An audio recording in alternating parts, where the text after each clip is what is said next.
Good afternoon. Inabot na ako ng buong maghapon kakaayos nitong aking aquarium. Kinuha ko sa baba kasi naiiputan doon ng kelipeti.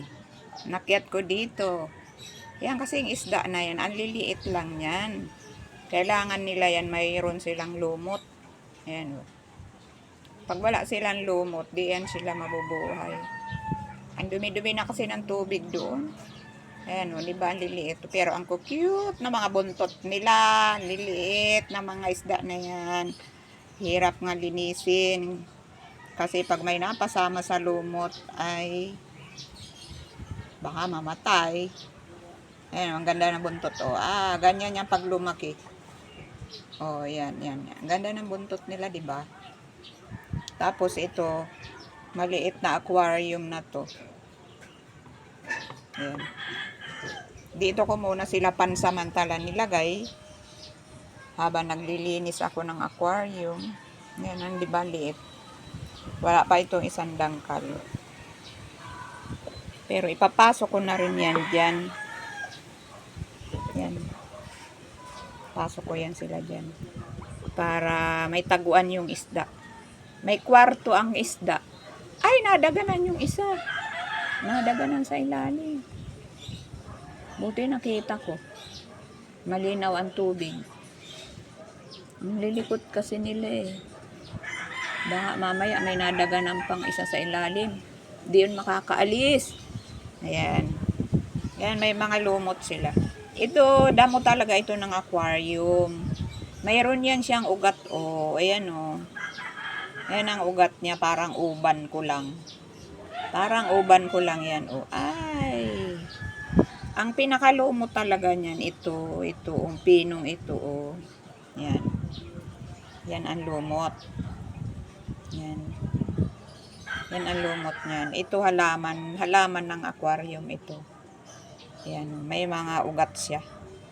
Talutang-lutang lang yan diyan na mga ugat na yan. Ayan ang mga isda, oh, dami. Ayan, oh. Parang may polka dots pa ang buntot. Yan. Ayan.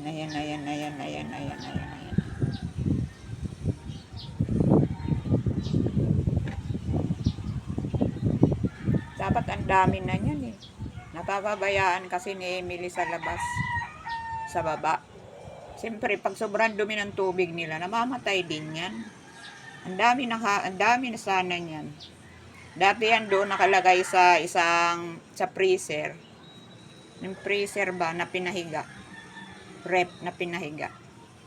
Doon yan sila nakalagay. Kaso tinitirhan yan na sila ng kiti-kiti.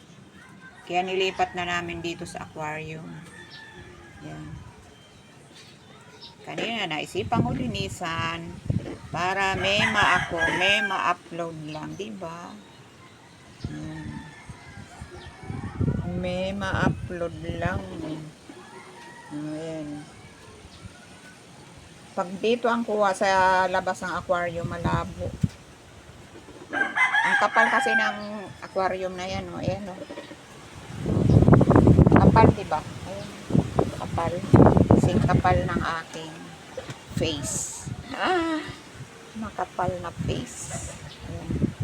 Matago yan dyan sila yan. Sila mga ilalim. Lakas ang hangin ngayon dito sa aming kapitbahay. Mangga at saging. Ayun oh.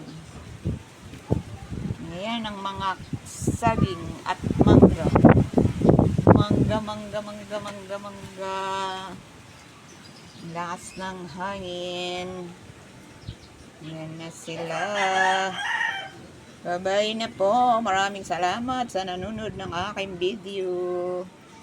Ayan, nakapasok na siya doon sa isang maliit na aquarium. Ay, hindi. Nasa ibabaw pala. Ayan. Ay, nasa loob nga. Ay, hindi. Ayan. Nasa labas pala. Nasa labas pala siya ng aquarium. Ayan. 5 minutes na ating video. Kuda-kudang konti.